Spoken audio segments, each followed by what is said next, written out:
Today it's Matthew 13:37 through 43. All right, Jesus said, I am the farmer who sows the choice seed.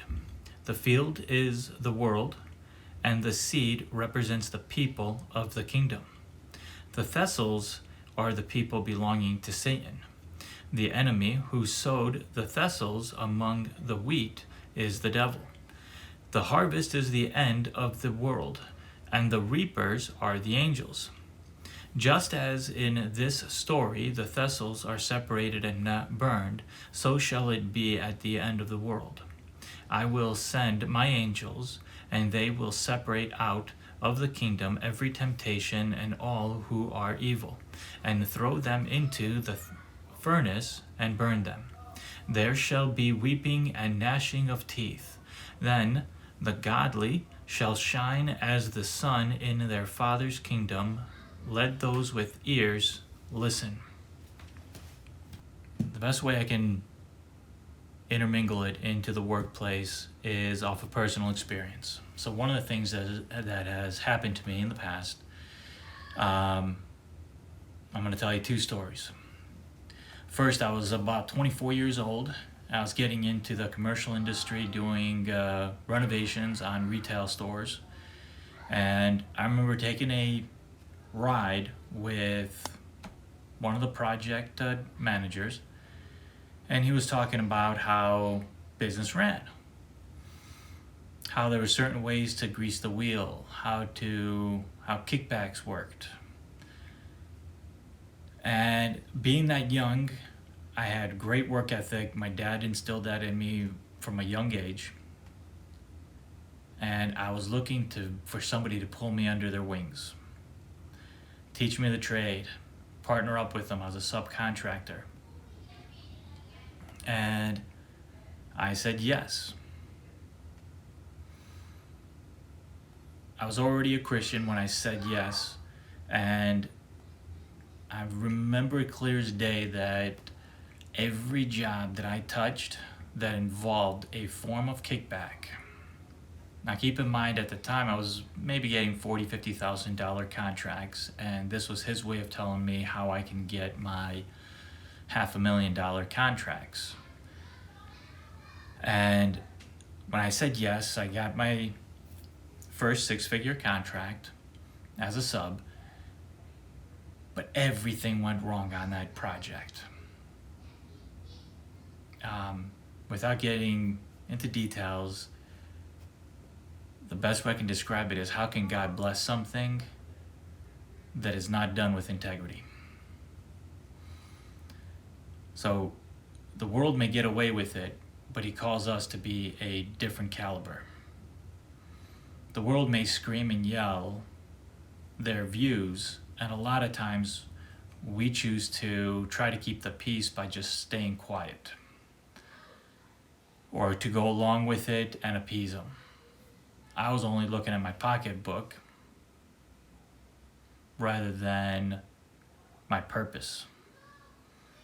It's a lesson that I've learned over my years. Now that I'm in my 40s, all those sayings, hindsight is 2020, or the older guy that told me to wear knee pads and be careful with my knees, and when I was putting down carpet, and I told him, oh no, I'm good. Man, he was right. Is the best way I can put it. But to relate to this scripture, the one that relates the best is how inside of our own companies, if we are not diligent and we are not proactive in vetting and making sure the culture is correct, weeds can start forming and developing amongst your wheat. So an example that I have is, we actually started growing pretty rapidly as a company, and it was definitely not organic. It was way too fast, and I was not mature enough to know how to handle it correctly. So I just hired a lot of people without actually seeing if they carried the same culture, if they carried the same vision, and if they actually had the company's best interest at heart. And little clusters were able to form. People were able to start having private conversations, and seeds were planted in staff members. At the time I couldn't see it for what it was, but I remember one day I was just coming home with my family, and we saw a snake curled up by one of our fruit trees. And obviously I wanted to get rid of it. My kids thought it was cute, and I let it be. A little bit later, I happened to see two of them. A little bit later, there was about 4 or 5. I don't remember the exact, they were all spread out sunbathing by these fruit trees, and I remember I gotta do something about it. I got pest control, we got rid of it. And God used that as the time when I finally broke down and I saw everything was falling apart in my company.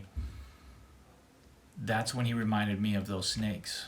That was God actually showing me the weeds that are starting to form inside the company.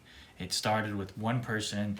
We figured out the root of the person, but by the time that we figured out the root of who it was too late, and the damage was already done, and there was a massive division, and there was a massive split inside the company, kind of like how there's splits in the church body. We've all have seen congregational splits over some of the smallest little details. And it's funny how at the time I couldn't see it. Looking back, God was showing it to me clear as day, and now I can see the fact that what I ultimately should have been doing is spending time with Him. Doesn't matter how quickly your company grows, if you're not spending time with God, it will get out of control. But if we have our priorities straight and we give Him the focus and we give Him the time, He will redeem the time that you spend in the Word, in the Bible, in your morning devotions. He will redeem that time for you. He has definitely redeemed it for me. And right now, I have some of the greatest people working for me and with me in my endeavors, as it were. And with the integrity that we carry, I can stand behind it. And all of our customers have noticed the difference, and their customers are calling him up and letting him know. So don't be afraid to clean house or to even revisit looking at everybody that is in your house. Again, this is Daniel with 40s at 40. Thank you.